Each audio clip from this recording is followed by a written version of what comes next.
Okay, so let's start. Uh, my name is Liz Hume. I'm the acting CEO of the Alliance for Peacebuilding. I hope many of you have been joining us on our Wednesday series, looking at U.S. peace, justice, and democracy issues. The goal is to go deeper on these issues. We all know the talking points. What's happening in the US, toxic polarization, backsliding democracy, inequality of wealth. But the series is meant to go deeper and to look at what is driving the conflict in the US, and more importantly, what do we do about it? So that's this series. It's going to continue on through July because we've had so much people interest, and unfortunately there are so many issues to talk about on this subject. So with that, I'm going to introduce Amanda Ripley, who is beyond phenomenal journalist and an author of her new book, High Conflict. I encourage everybody to get a copy. High Conflict: Why We Get Trapped and How We Get Out of It. She's more than just a journalist. I started writing really about the U.S. issues, going back into 2014 and 2015, and that we had to be careful because we were seeing serious red flags and conflict dynamics that we've seen all over the world. It was almost impossible to get journalists and people to pay attention and to think that we were being overblowing this topic. Amanda has been writing about what's happening in the U.S. and going deep on it. And so we are thankful for that. But just to know that if you go back and look at some of her work in The Atlantic, looking at places in the U.S. going deeper on where you're seeing polarization, she has just a wealth of information out there. I highly encourage you to Google her and look at a lot that she's written. But today we're going to really be talking about her book. So I'm going to turn it over to her and just say welcome and thank you so much. You are so critical to the conflict work here in the United States, and we're grateful. Thank you, Liz. It is so great to be here with you. I'm very grateful for the work that you and all of your colleagues do. I've learned a lot from you and from people who are here. I see Chip is here, other people I've learned from. So I'm very glad to be here, and I know I'll learn more today from our conversation. So what I'm going to do is just talk a little bit about some of the things that really resonated with me in working on this book, and then we're gonna open up to a bigger conversation.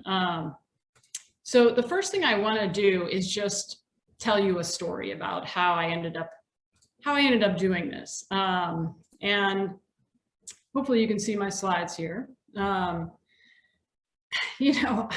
4 years ago, like a lot of people, I realized I had to do something differently. In my case, as a journalist, I felt like I didn't want to just keep describing how polarized we were, how terrible it was, how dysfunctional Congress was, how little trust existed in our institutions. While that was very important, I felt personally just desperate for stories about change, specifically stories about people getting out of dysfunctional conflict. What does that look like? Does that ever happen? Because for me, that's, stories are how I make sense of the world. And I love research, and there's a ton of research in this book, but stories are the thing that people remember. So I ended up following a politician in California, a former gang leader in Chicago, an environmental activist in England, people all over the world who were stuck in really, really toxic conflicts, personal and political. And what I found out pretty quickly, which many of you already know, I think, is that it wasn't about getting out of conflict. It was about getting out of a certain kind of conflict, which I'm calling high conflict. Others have called it intractable conflict. There's other names for it. because conflict itself is vital, right? We know that. It can be stressful and hard, but it's how we get better as people, as families, as communities. And we need more good conflict, right, in the United States and around the world, not less. The distinction is getting out of high conflict, the kind that takes on a life of its own and becomes all-consuming.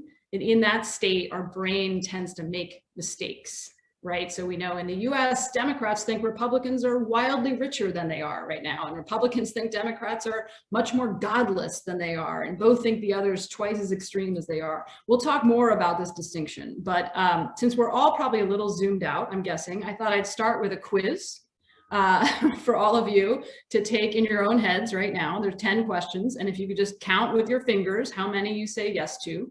And you want to consider a hard conflict in your present or past, one with someone you know or a politician you never met, doesn't matter. And you want to just count how many you say yes to, right? Just for fun. So to help you along, I'll share as we go one of my own conflicts and you'll see what I mean. Okay, so do you ever lose sleep thinking about this conflict? In my case, I'm currently engaged in a conflict that's only in my own head. The other party doesn't know about it. This is a very common kind of conflict, as you may know, with the National Zoo. I live in Washington, D.C., very close to the zoo.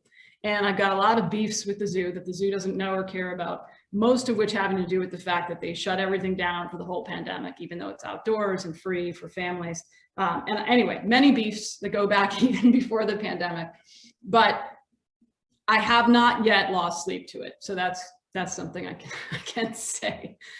Do you feel good when something bad happens to the other person in your conflict or the other side, even if it doesn't directly benefit you? I can't say that I'm there yet with the zoo itself, although maybe not the animals. I mean, God, no, the animals I'm fine with.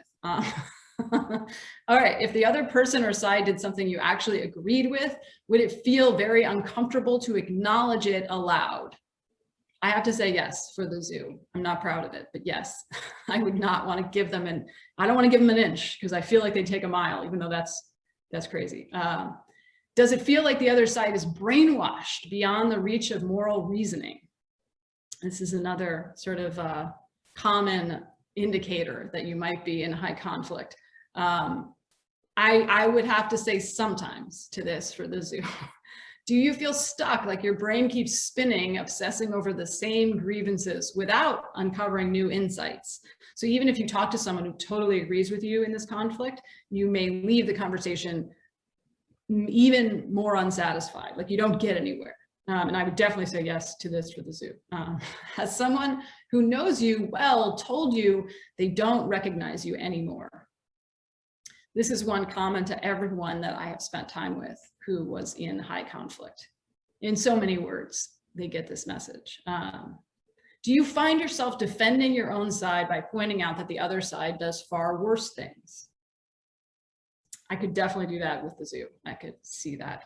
Do you see the other person or side as unchangeable? This is sort of a fixed mindset, right, that we get into in intractable conflict.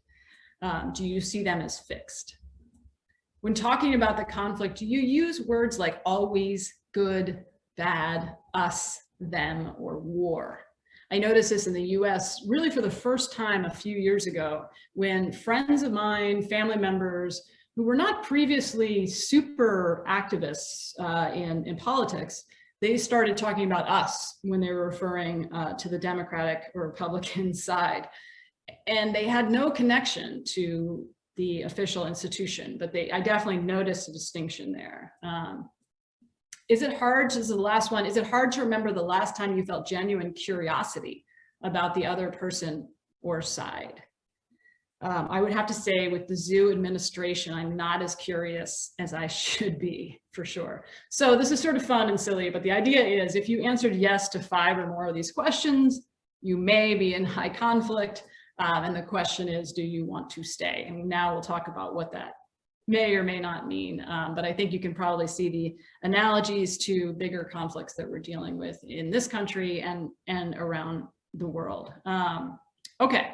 So I became very fascinated with this particular kind of conflict one that is all consuming. And this is an example many of you may have heard of in the States, a notorious blood feud that started in the late 1870s on the border between Kentucky and West Virginia and lasted over a decade, involving a string of vigilante shootings and posse raids and a Supreme Court case, and at least a dozen people were killed. A man was hanged, women were beaten. About 80 people got drawn into this feud, which is the Hatfield and McCoy feud. This is the Hatfield family. Each loss compounded the next, and they were really trapped in this high conflict. And then one day, just over a decade after it began, the feud ended. There's actually a letter to the editor in a West Virginia paper by one of the family members announcing that the feud was over. They'd lost their taste for it. So that is really intriguing, right? How does that happen? There's one question, which is, how do feuds ignite into high conflict? And the other question is, that's just as important, if not more, how do they end? How does that happen? And what can we learn from those stories? So given all these things, I was trying to figure out how to be useful in our climate right now, particularly in the US, but also elsewhere. So just as a reminder, and many of these things, so I won't dwell too long on this, but over half of Americans now say they see each other as the biggest threat facing the country, above economic forces, natural disasters, weather, and foreign threats. Almost half of Americans have stopped talking to someone about politics because of something they said. And 62% say they have political views they're afraid to share.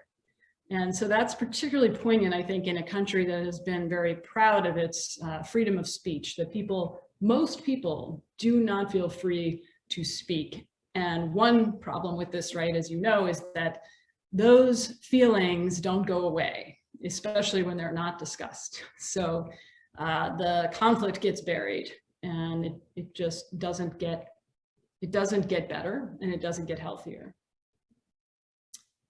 So I started following people who had been stuck in really high conflict and shifted to good conflict, because that was the most important thing. Not people who had given up or surrendered or changed their mind, but people who had managed to keep fighting, but made it healthy in their own minds, in their own heads, and also much more effective in their own fight externally, right? Gary Friedman is a world-renowned conflict expert based in California who's helped thousands of clients work through really ugly conflicts, from divorces to labor walkouts. A few years ago, Gary's neighbors asked him to run for office in his tiny town in Northern California, because even there in this little town, politics had gotten kind of toxic and adversarial. And they figured, who better than Gary Friedman, who had taught negotiation at Harvard and Stanford and published 3 books on conflict and helped invent the current legal model for conflict mediation in the United States. Who better to fix politics, right, than a conflict expert like Gary? Well, as Gary puts it, it took him about 1/8 of a second before he was sucked into the high conflict in his own little town. He lost 2 years of his life and peace of mind to what seemed to me as an outsider a pretty small stakes conflict, but felt to him very large. He fell right into the conflict trap, despite everything he knew.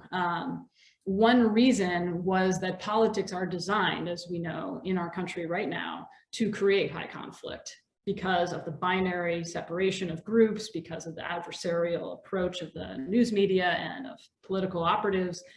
Many reasons, right? But even Gary, the point is, even Gary could not resist the magnetism of high conflict.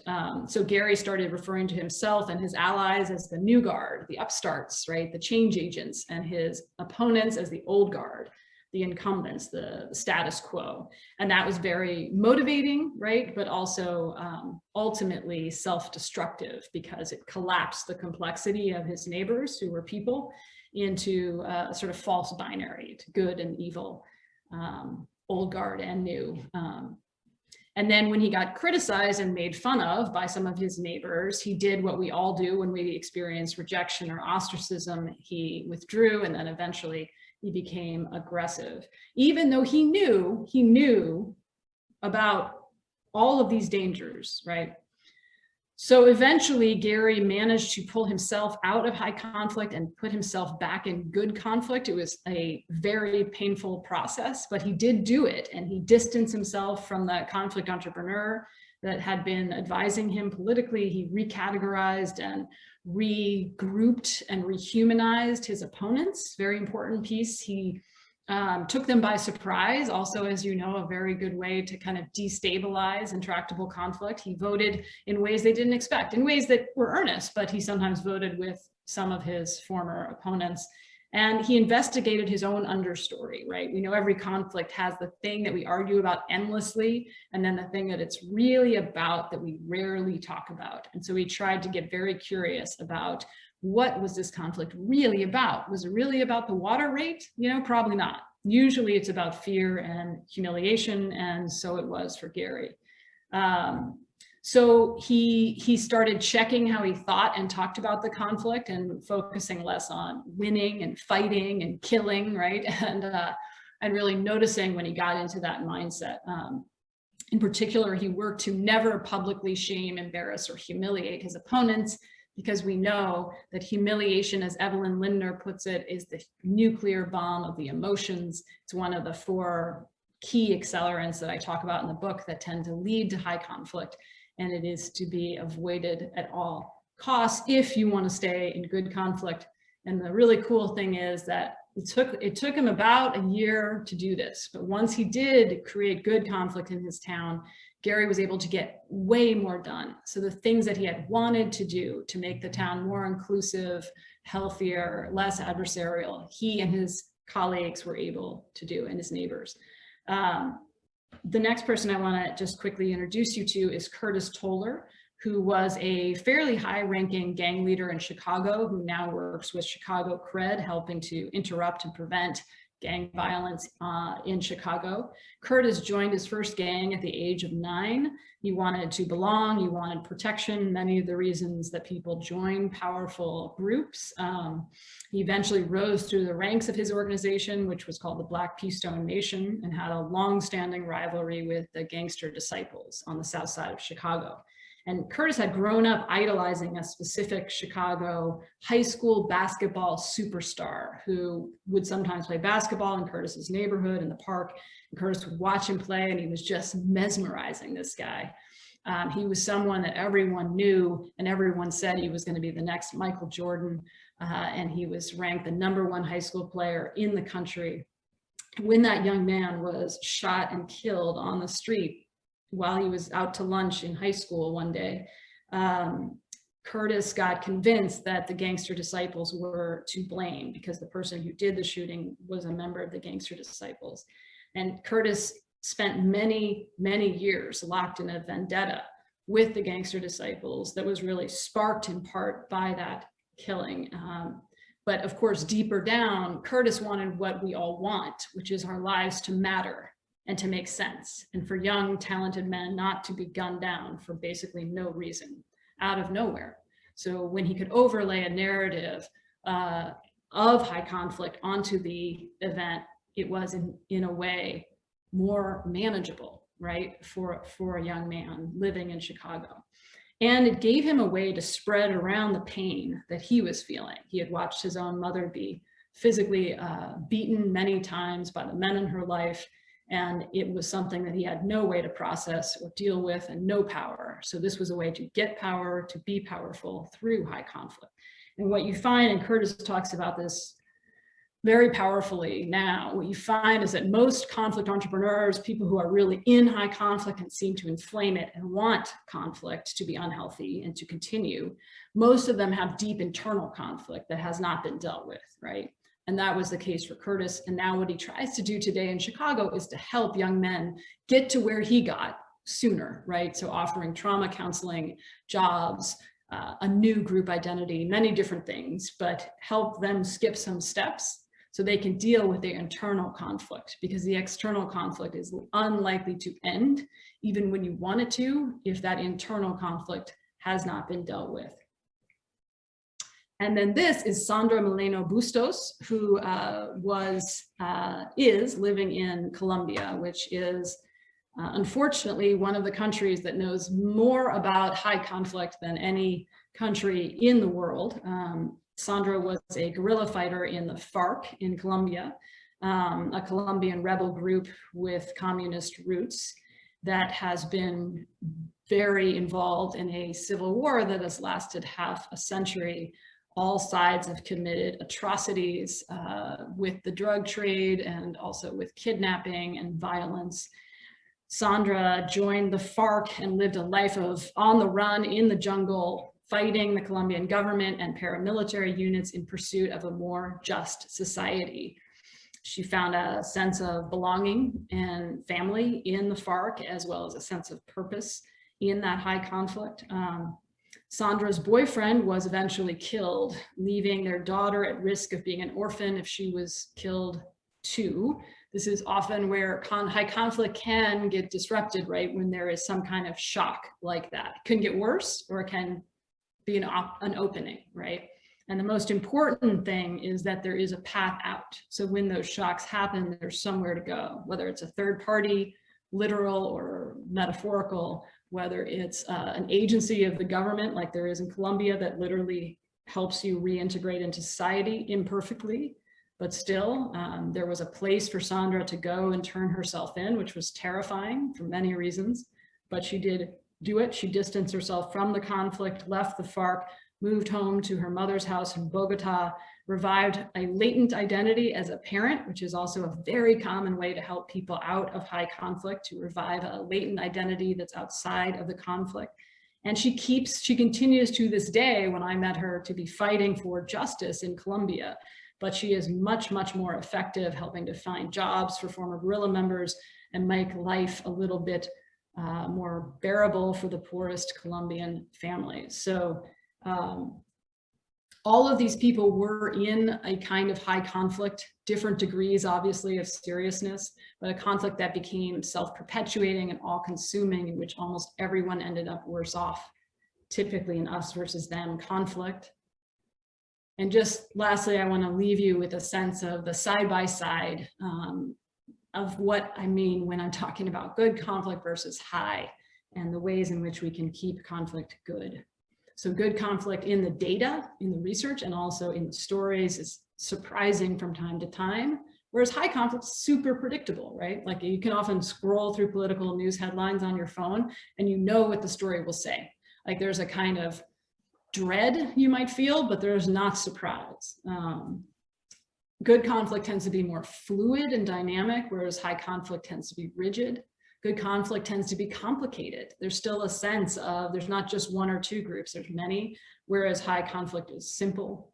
And all these are, by the way, ways to keep conflict good by continually surfacing surprise, fluidity, and complexity.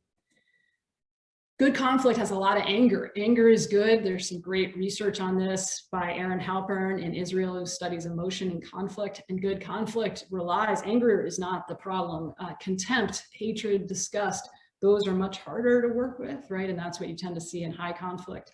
Good conflict, there's a lot of passion, right? And energy, but there's not the moral clarity and righteousness and sense of superiority that you might see in high conflict. So you're always trying to ride this edge, right?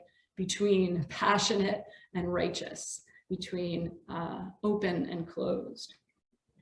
Good conflict, there are spikes in stress hormones, and the body is physically able to recover well from spikes in stress hormones, as we know, typically. But chronic stress is much harder to recover from, and there is some evidence that people who are in high conflict over time experience a degradation of their immune system and psychological well-being, as well as other physiological effects. And finally, in good conflict, violence is unlikely, and high conflict violence is much more likely. Some of the things that tend to lead people into conflict are conflict entrepreneurs, as I've mentioned, humiliation, and false binaries. I want to bring us back so we can talk, you and I, Liz, and so everybody can share their thoughts. And thank you very much for letting me go on that little journey with you. Okay, so thank you. There's so much to talk about. I just want to say why I love this book so much because it's practical and it's exactly right. It's the story. I mean, I, looked at this or read this book a while ago, and the story of Gary, it just stays with me. And it also shows me, and we haven't been very good in this, in the peace building field. It also shows us that, and I've thought a lot about this in terms of my own humility of working overseas. And I cringe to think about the things that I have said or done overseas, because it's really, really hard when it's your conflict. And what we've asked of people to do, to reconcile, and looking at the US, people, even peace building, people working in this field are struggling to apply their knowledge, myself included, to our conflict, and not even understanding that that's a thing and it's so hard. So can you talk a little bit about that in terms of, when you've talked with people, I mean, even with Gary, how surprised he was by it? I mean, I could see it all happening, and you're like, when you're reading the story, you're like, no, don't do that. But I could totally see myself being there as well. Right. It's like the woman in the horror movie who goes into the woods with a lost dog. You're like, no, don't do that. Yeah, no, it is striking, isn't it? When it's your own conflict, it feels very unique, right? There's an illusion about this that I learned about when I used to cover disasters, where we think when a disaster is happening, that it's just happening to us. And there's this shock when you realize the universality of the disaster. And some people never realize it, right? So for me, it is really helpful to come at it sideways, even when just talking to people. And Aaron Halpern in Israel has also found this really cool study they did on the power of analogy when dealing with people in conflict, to come at it with something that is not their conflict, but analogous. And people make the connection, which is cool. That was sort of surprising. You'd think they wouldn't, but they do on their own. And obviously the most persuasive person, especially now, is yourself, right? So if you feel like you've come to it yourself. But I just want to say, I feel the same thing with journalists. Journalists are captured by the conflict in the United States, and that is because they are human, right? So it is a really hard problem, but it does make me cringe as well when I think about, for example, what Curtis asks and others ask young men in Chicago to do. They agree to these non-aggression pacts, which are very cool and have a lot to do with what they'll post on social media and not post. And they tend to be surprisingly effective when they can get them in place. They're sort of like baby peace treaties, right? And the things that they're asking these young men to do, who have a lot of violence in their background and are literally risking their lives. And then I was just talking on the phone to someone who's a staffer working on depolarizing Congress, right? Talk about a hard problem. But like even the smallest things, like she can't imagine asking members of Congress to do, right? So the gap between what we would expect, people in conflict zones to do when we come in from the State Department or USAID, and what we expect young men in Chicago to do, and what we expect each other on social media to do versus Congress is wild, right? Like it somehow feels very different when you're in it. Yes. And you mentioned journalism. I know this is one of you're a journalist, and you are, the struggle is, how do we get journalists to not be a part of the conflict? And actually, our media is so divided now. And I was struck by when you were talking about Glenn Beck, because I was really shocked when he had come out and said, wow, I really did serious damage creating this, this toxic talk shows. But he did flip back. So how are you finding this in the journalist world? How are they coping with this? And how can we help them as well? Yeah, I think at the national level, it's really, really hard. There are a lot of incentives to keep doing what we're doing.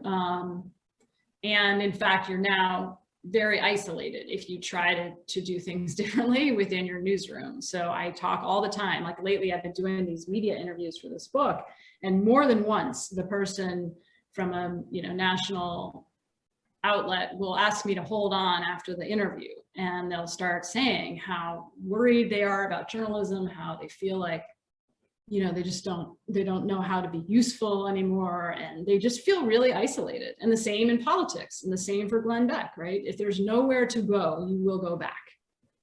So what I think we can help people do is create a place to go, like a place that supports the kind of complicated, rigorous reporting we want to see. One of the things that always strikes me when I interview reporters in conflict zones in other countries, again, getting outside of our own heads, is they are very worried about the fact we have no national news outlet that's trusted by both sides of our political divide. And they are right to be worried, but that is not something I hear my editors at national news outlets worrying about, right? So we've just sort of decided that we're gonna have separate news outlets. And I don't, in my head, I can't figure out how we're ever going to have a common set of facts to work from if we don't have at least one news outlet that is trusted across the political divide. And other countries do have that, right? So trying to learn case studies from other places you work, I'd love to write about, if I could find one, and maybe you could help me. Is there a news outlet or a news media system in some other country that has managed to rebuild trust or start from scratch, which might be easier, and be trusted across a deep divide, whether it's racial, ethnic, political, religious, right? How do you do, I could tell you all day about the trust statistics and how terrible it is, but again, can we find a story of change, partly so we can learn from it, and partly so we can show people that there is another, we don't have to be stuck in this trap. But I don't see an obvious way out unless there's a journalism that a plurality of Americans believe is at least trying to tell the truth. At the local level, I will say I do see a lot of cool innovation happening. I actually did a story recently for The Atlantic about Scripps, which has gone on this really deep, unusual listening tour to try to understand what their audiences really need from them today. And they were the Scripps executive who I talked to for the piece was just blown away by the gap between what journalists think audiences need and what audiences actually need. And local TV news is the last trusted news media outlet in the United States. Whether you love it, whether you hate it, there are lots of reasons to hate it, but it is still more trusted across our political, racial, economic divides than any other news outlet, and it is still more popular. So, local newspapers are great, but there's not a great viable business model yet. So local TV news still makes money, and in some places a lot of money. So Scripps is starting to systematically change how they cover the news, thinking more about the psychological impact, thinking about trying to revive curiosity and complexity even in really polarizing issues. So we talked about this before, local news, and we also talked about the fact that there has been some infiltration from Sinclair, right. Which is a more conservative, you know it better than me, so you talk about it. How is that gaining strength or losing strength? Or yeah, one of the tricky things about Sinclair and actually all local TV news is that so they're owned by half a dozen companies mostly, but they're operated at the local level. So there's some things that the central office can try to do, like the must runs, the must airs that you're talking about that were conservative and they very controversial and sort of blew up in their face, and rightly so. So it is hard to know. What does seem to be happening is that the blowback from that was not great for Sinclair, and that they backed off from those, at least to the degree we can tell. What's hard to know is what's actually happening, because it is hard to monitor all these TV stations at the local level, right? and they have websites and things they put online, but it's not the same as what they run on the air. So it's really kind of puzzling, because Sinclair actually does some very innovative things, and this problem is real. So, and then there's other companies also trying to figure out, I mean, the biggest threat to local TV news is they've lost young people. They've mostly lost them. So, but what Scripps because found, they're online. Yeah, and social media. A lot of young people, they get their news from Google, right? Which is not a news source, but there's just sort of like a agnostic sort of, but there's deep dissatisfaction with that among young people. Like, that's what Scripps found in this listening tour, which they did in 100 homes for 3 hours in each home all around the country, really anthropologically listening, which doesn't usually happen. It's usually like a focus group, that everyone felt very overwhelmed by the amount of information, very confused about whom to trust. And there is still this latent sort of trust in local TV news, even among young people. So the question is, can they fix what they're doing quickly enough before they lose that too? Okay, so one of the things I just want to ask quickly, and I want people to put questions in the chat, and we'll start picking those up as well. A lot of this came about with news under the Fairness Act, when President Reagan, when the Fairness Act went away, yeah. Yes, when it went away. Is there any interest or ability to think that we could put it back? There's been hints of it trying to be introduced, and just so people know, the Fairness Act made it so, you were supposed to be putting on facts, and if you said something that was an opinion, you had to have the counter opinion there. So, I mean, that's also one aspect of it. And then you raise a really good issue. It's not a one size fits all model, right? Before it was, I mean, when I was growing up, you had 3, ABC, CBS, NBC, you had 3 different anchors. They were all trusted and they read the news, right? And that's how you got your news, or the New York Times, the paper. But it wasn't, you just weren't getting bombarded by everything, and you didn't have different people using different platforms.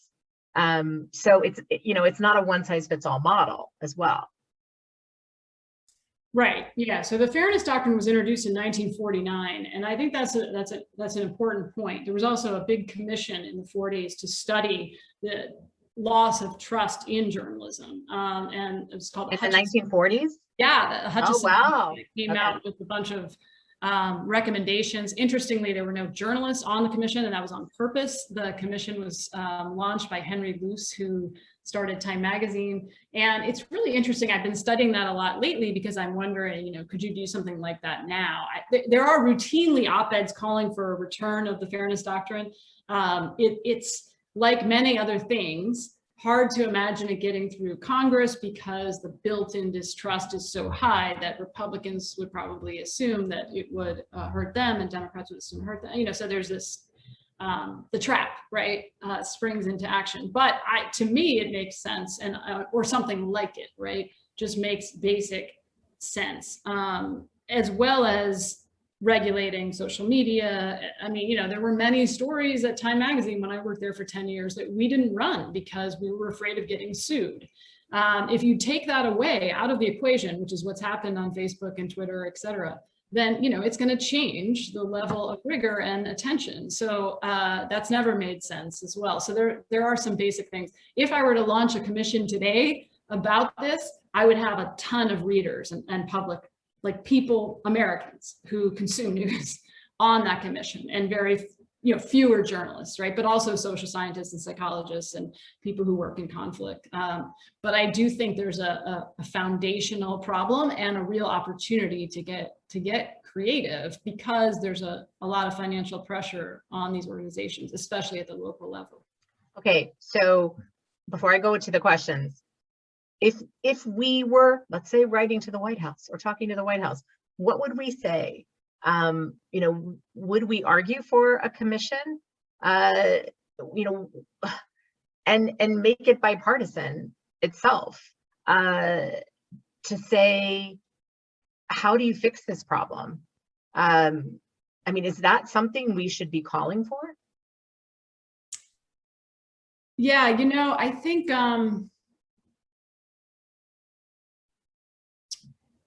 there are a lot of ways, and you can't just do one, as you know, Right. like you have to come at it from every possible level. I do think there should be, that members of Congress should come up with a non-aggression pact, like Chicago Cred does for gang members in Chicago. And even though people will violate it, it offers a mechanism, right?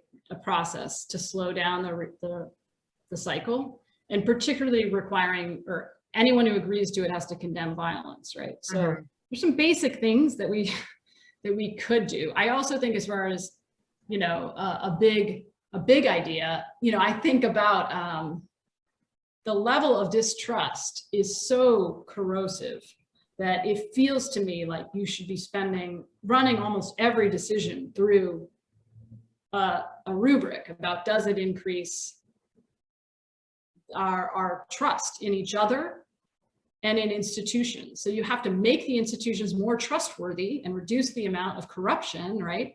And have more integrity, and you have to tell that story and connect people. So bring government closer, bring journalism closer. And there are organizations doing that, like Harkin does this, the Trust in Journalism Project. So I would, like, for fun, because it's just us, you know, like I think about it. Bhutan has this, have you ever heard of this gross national happiness index? Yes. Yeah, where Bhutan is like super happy. Where they run everything, every new policy proposal through this question: does it increase happiness? Well, you know, I think our problem is trust, right? Distrust. So like, run everything through that. Go on a huge listening tour. Really try to bring the public closer to the institutions and to each other, right? And there's lots of ways to do that, but that would be my, like, you know, fantasy, I guess. And just so that non-aggression pact, the Carter Center was doing a lot of work on that in Georgia. Yeah, I talked to somebody who worked on that. Yeah, Nathan Stock, and they're actually going to be talking next week. So specifically on this. So I just want to give a shout out to the Carter Center on that. Okay, so some of the questions that are coming in, is cancel culture happening in social media high conflict? How do we navigate high conflict online? Can conflict online ever be good conflict? That's a good question. Yeah, I think conflict online can definitely be good conflict. And I've tried to play with this myself, you know, like the other day, somebody sort of pushed back on me on Twitter about something. And, you know, it wasn't, you have to judge, which is hard to do, right? Is this in good faith, or is this just like a bot or a troll or somebody just attacking me? And usually I feel like you can tell, right? But if it is in good faith, then I'll immediately take it to DM, or if I know the person, call them, but you usually don't. But and then I'll just start doing the things you all do in conflict, right? Like, I'll ask questions. I'll try to get super curious, and I'll try to loop the person, do some active listening. And you can do it over Twitter. I mean, it's not ideal, but I'll say, it sounds like you mean this. Is that right? You know, I mean, it's just very basic. And it is amazing how people just everything changes, like the whole dynamic shifts. And once people feel heard, they will listen, right? That's like a basic bottom line algorithm for humanity. And so you have to make them feel heard. And it's like a game of chicken, like who's gonna make the other people feel heard first, right? So I actually think you can, and definitely, especially if you can segue to a private conversation, ideally in person, but it is a way to start those conversations and to connect people potentially, but it has to be done very differently. I think cancel culture, you know, sure, it can be binary, right? Good, evil, people don't, you know, I mean, like many conflicts, once you decide you're superior, Curtis has this great quote that I think of a lot, where he says, anytime there's a better than and a less than, there's always room for war. So anytime you think you're morally superior or superior in any way, then there's risk, because if you are humiliated, either by being canceled or by doing something that gets you canceled, then you feel like you've been humiliated, like you've been brought low, whether you should feel that way or not, right? And when that happens, people tend to become aggressive, the conflict escalates, right? So there's a great Nelson Mandela quote where he says, the most dangerous person is someone who has been humiliated, even if he was humiliated rightly. That's a very good point. Some of the other questions that are coming in, do all conflicts turn into high conflict over time if not addressed or resolved? What do you think, Liz? I don't think so, right? Some just fade, they become a non-issue. Some just continue on. They just, think about a conflict you have with your, even a sibling or something, right? It's just kind of like, it can just stay pretty, because there's also other things, and I've been applying the book in, running it back through our conflict assessment framework lens that started to be developed in the early 2000s in the conflict world. Grievances. Everybody has a grievance. You can have a grievance against your husband, or every country has grievances. The zoo, don't forget the zoo. The zoo. Even I want to hear about what the heck the zoo did to you. But Bhutan will never make sense, Liz. It would never. Bhutan. There's grievances there, even though they're super happy. Sure. And Denmark and Sweden, and they pop up on the happiest places in the world. You mentioned that in the book. The that was the wolves in Scandinavia, right? Yeah. So you so it doesn't, grievances don't have to go anywhere. They can just kind of continue on, because there's other things you need. There's resiliency, both good and bad, that keeps conflicts down. I mean, when you go to the Fragile State Index, for example, for the Fund for Peace, you have to look across at the grievances and also think about, you have all these indicators, some are high, some are low. Well, what's pushing it down? Again, both good and bad, right? And in a lot of ways in the US, our rule of law, even though it hasn't worked for everyone, has worked, and has been a big part of our resiliency. Relative to other countries. Relative to other countries, right? And our education system, relative to many countries. Yes. And also at the local level, politics in a lot of ways, Gary, that didn't go well, but, when I look at my local government here in Falls Church City, it's accessible. You can talk to them. The people like each other still. It still works. So, those are some of our resiliencies. You have to have means. There has to have, if you're going to take something to high conflict, you got to have the means to do it, whether it's resources or access to weapons. And then you also have that spark, that triggering event.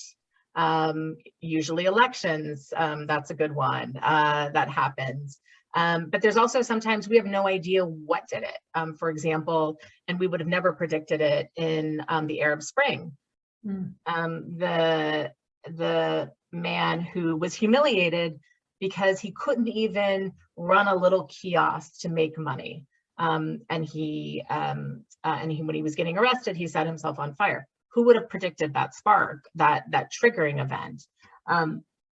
So I don't think it has to. But one of the other questions that came in here is, do people in groups get in high conflict over issues they seem to agree with? Because they don't like the words the other group is using. Oh my God, totally. This is one of the most fun. This was a Jeopardy game. That's like one of the most fun categories, I think. Conflict Jeopardy.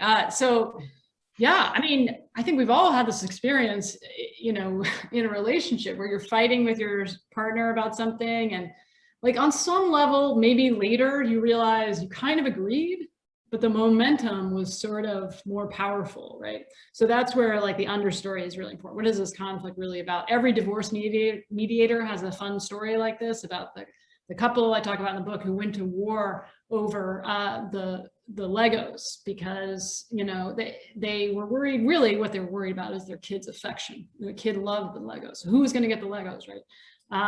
And another couple was over the crock pot. Like, who's going to get the crock pot? And so there's a million examples like this. So for sure, people do that. And politically, some of the most chilling research I've seen, and I've seen a lot, is about Rob Willer and Matt Feinberg did this study where they asked Republicans and Democrats to look at some issue they cared a lot about, like say climate change. And they asked them, could you make an argument for your point, your side of this, that you think would appeal to the other side? So let's take Democrats. Could you make an argument about climate change that you think would land with conservatives? And they couldn't do it. But if you give them like options to choose from, they could pick the right one, right? So in this case, I think it was, you know, argue to protect the environment because of the purity and sanctity of nature, right?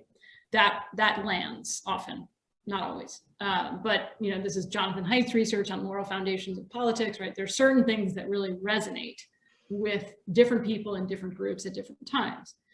But, okay, so there's an argument that would work. It would get them to do what the Democrats wanted.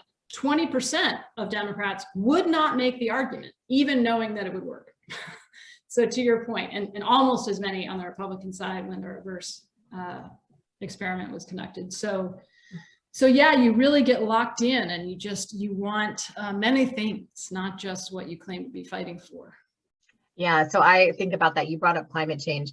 I think about that if it hadn't been Al Gore who had sort of gone on this crusade, and if he had picked a conservative person as well to go on this journey with him, how different it would have been.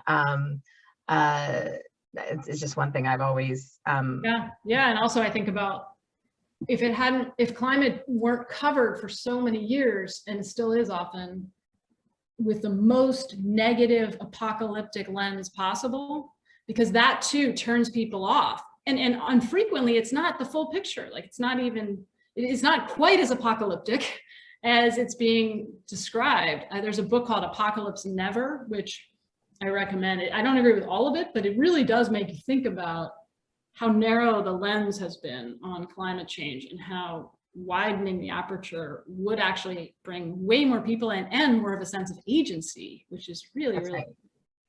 No, that's right. And actually some countries and regions will do better under climate change.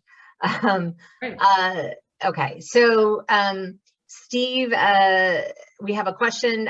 Based on your insights, Amanda, what is the role of building preferable future scenarios, employing future studies thinking that can provide a better place to go, even if difficult to realize?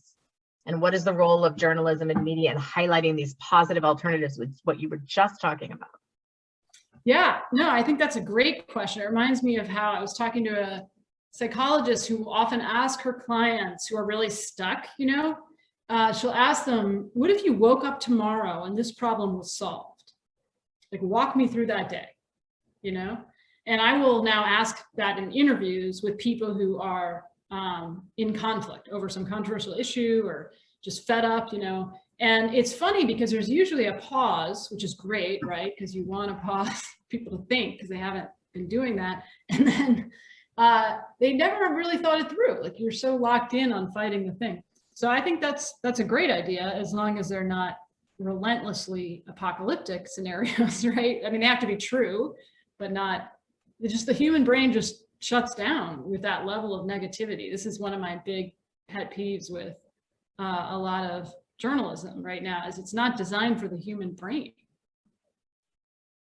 Okay, so this is one of the things I know we're getting close to time,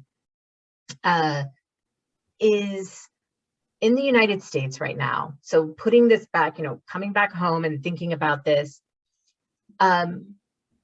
what I am struggling to get people to think about in a different way is the fact, you know, we've seen so much of the social justice issues, and you know, people are on board with that, and you know, willing to. And I'm talking about people in the peace building field, Right. and willing to jump on that board and push that through.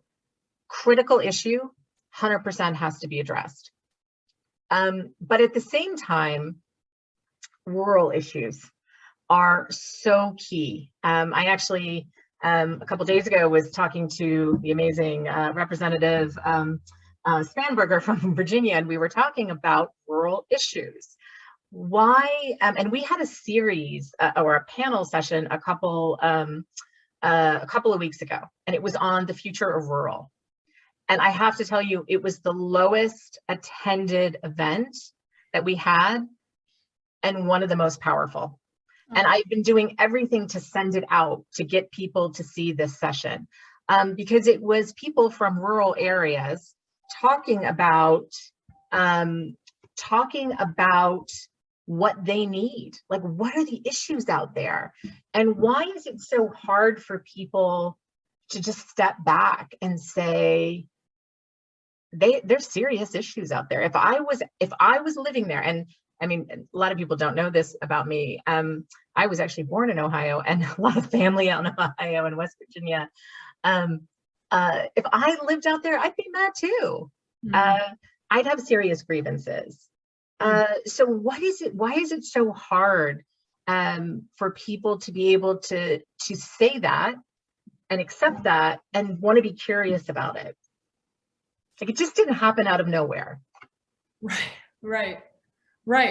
And this is like in some ways one of our greatest recurring tragic failures as a country, right? Is because we don't connect the suffering of poor white people, or it's not that we don't connect it, it's that politicians exploit those divides, so that as soon as, Michelle Alexander wrote about this, many people wrote, like Heather McGhee's book, The Sum of Us, which I highly recommend, came out recently. Poor People's Campaign. Yeah. So as soon as people start to organize around shared problems across the racial divide, usually based on income, but also geography, someone comes along to divide them, right? And we keep seeing it over and over and over. And it's like Charlie Brown the football, like over and over and over. So is there, in the meantime, until we get this fixed, is there a bridge, right? I mean, there are marginalized people of color in rural America, right? Like, is there a way to bridge? They're not binary. They're not mutually exclusive. Right. So the more we can sort of surface that reality that is complicated, then maybe there's a way to break through that. Psychologists call it splitting. When you divide, everything has to be seen as this. And, all white people are evil, all Black people are good. Like, there's a lot of that going on right now. Right. And people are seeing it in psychologists' offices. I mean, it's crazy. Like, it is really, no, I shouldn't say crazy, but it is wild how this splitting function has sort of become a contagion unto itself. And you miss really big things and big opportunities once you split the world into two like this. Just to your point, like, missing that opportunity to learn from that session, which sounded great because it was by actual people, listening to their stories. And that's the same problem in journalism, right? Especially at the national level, there's a lot of ignorance about the South, about rural America, about the Midwest, like a lot. And people don't even know what they don't know. Yeah, that's one of the big things that I've been harping on is we have to get curious. We have to understand it. Grievances, real or perceived, are part of this conflict equation, high conflict.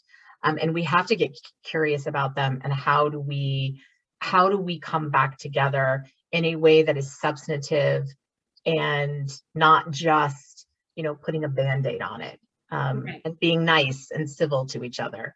So, okay, is there anything that we've left out that you would love to leave people with? And once again, I'm telling you, I would buy this book, and it's one of the books that's going on my Christmas list. I'm going to be sending it out to relatives and people. Yeah, I think the last thing that I've been thinking about more since the book came out, and it's hard to explain, but I feel like I feel like you all might know what I mean.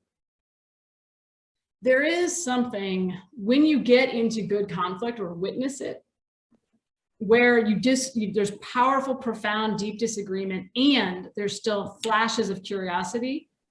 When you experience that, and I know it is rare, and we've designed a culture that suppresses it, but when you experience it, it is actually like a drug, you know, like it's really wild how euphoric it feels. And it's something that I really didn't expect. You know, I thought, oh, we want good conflict because so we can get things done, right? So we don't kill each other, like basic stuff, you know? And that's true, right? But there's also something else. Like there's something. I get a high. Yeah.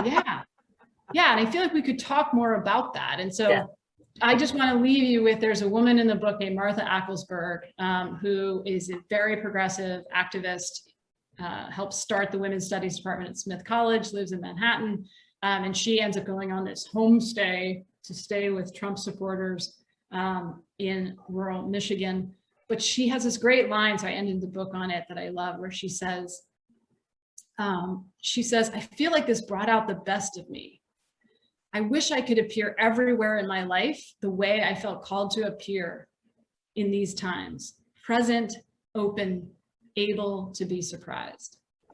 So that's my wish for the future. And that is a phenomenal way to end this. Thank you so much.